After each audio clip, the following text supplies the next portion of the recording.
Aikwe Neknamalita. This is my channel, The Midnight Librarian, and today I'll be talking about the 12 books that will self-destruct in 12 months.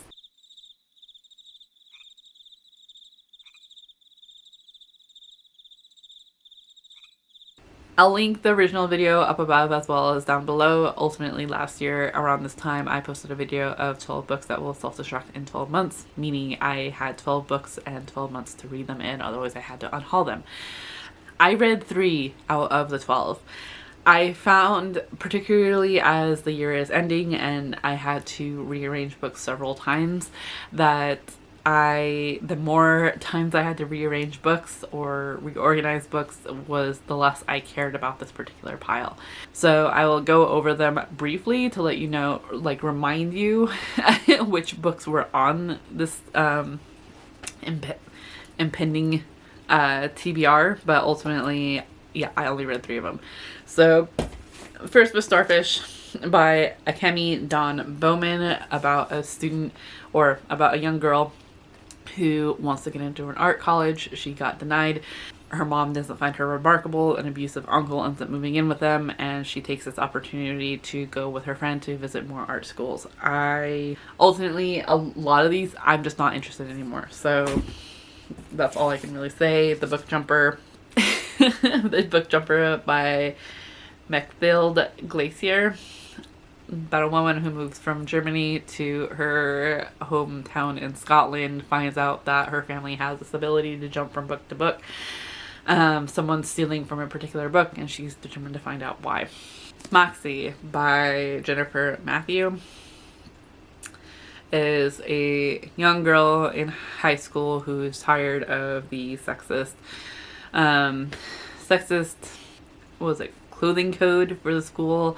How the any guy on the football team can get away with anything, and ends up kind of fighting for what she believes is right. It's kind of basic feminist stuff, but from even reading the first chapter of it, from what I understand, it wasn't spurred on until someone else got offended, and then she actually started thinking about it.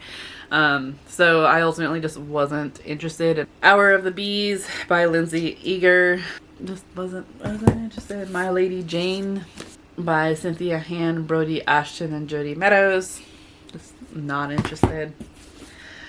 The Apocalypse of Elena Mendoza, I'm still slightly interested in it, but I'm finding that I am for some reason just gearing away from YA a bit more than I used to be. This one, however, Born by Jeff Vandermeer, I don't know why, I'm just not.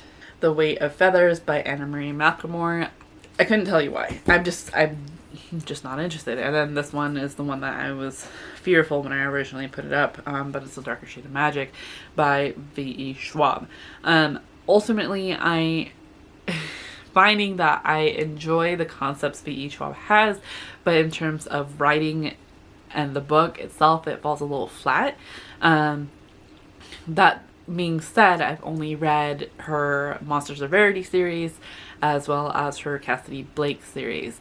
The Monsters of Verity is a YA duology, while the Cassidy Blake series is a middle grade series. Not to say that I completely sworn off Victoria Schwab. I still have a couple of books that I'm fairly interested in. Just this series in particular, I'm not gravitating towards anymore. The 3 books that I did read was How to Implement Rishi by Sandhya Menon. I did enjoy this. I thought it was well done and had some good messaging, but there were some things that I was kind of, I don't know, I remember I read it at the beginning of last year, and there was a couple of things that I remember thinking was a little dramatic. At the same time, I thought it was good, just not good enough for me to want to move on to the next books. I feel like if I was still that age that it was geared towards, then yes, I would have, but like as of now, I'm okay with not reading them. The other book was The Nest by Cynthia, I just looked this up, Dupree Sweeney. This was about a group of siblings that were expecting an inheritance from their father, but they wouldn't be able to receive the inheritance until the youngest sibling turned 30 or 35. mostly because he had this intention that they weren't gonna live to expect this inheritance. And they all did anyway. So, because it was a rather large sum, but only for one of the siblings to fuck up before they were supposed to get it.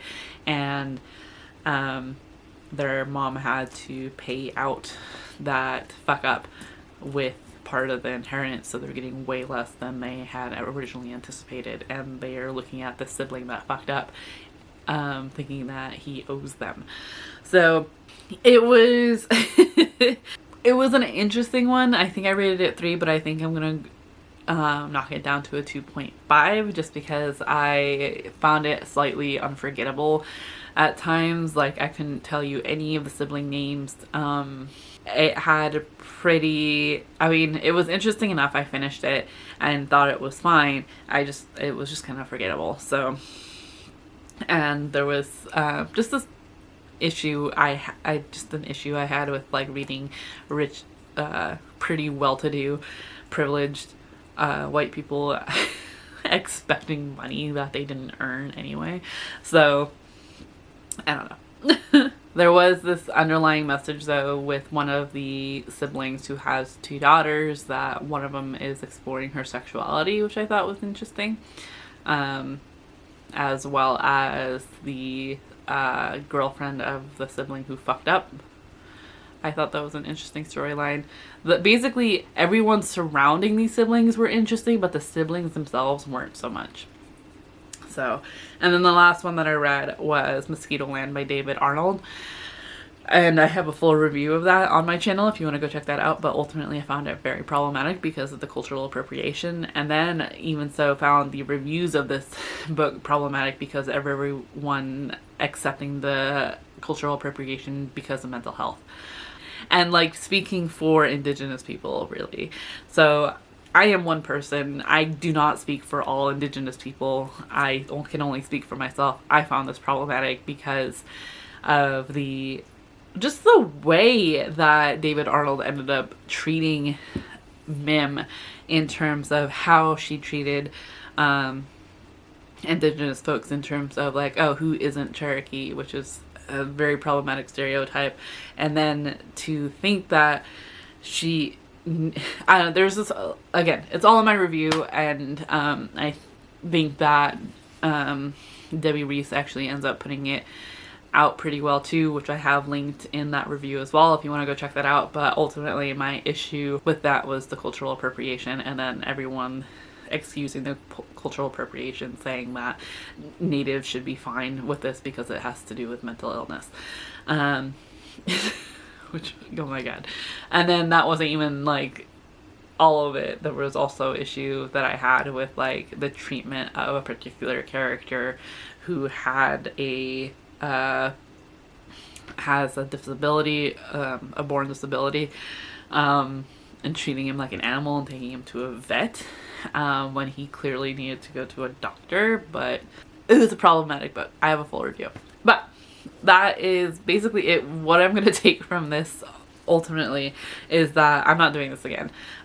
Basically, I've come to the point where if I'm not interested in a book anymore, I'm just going to get rid of it because I don't have the time. So, and I think after Mosquitoland, I just had my hope was fallen. Like when Diplomat Rishi was fine, when the nest it was okay, and then like Mosquitoland was like downhill, and I just expected that from everything else and just didn't care anymore. But also I'm trying to get more rigorous in terms of what I keep in terms of a physical TBR, because it's a little out of hand right now. So this was a fun experiment. Ultimately, I was curious if I could do it. So yeah. If you made it through to the end of this video, be sure to give this video a thumbs up. Let's see, let's go ahead and just put a thumbs up in the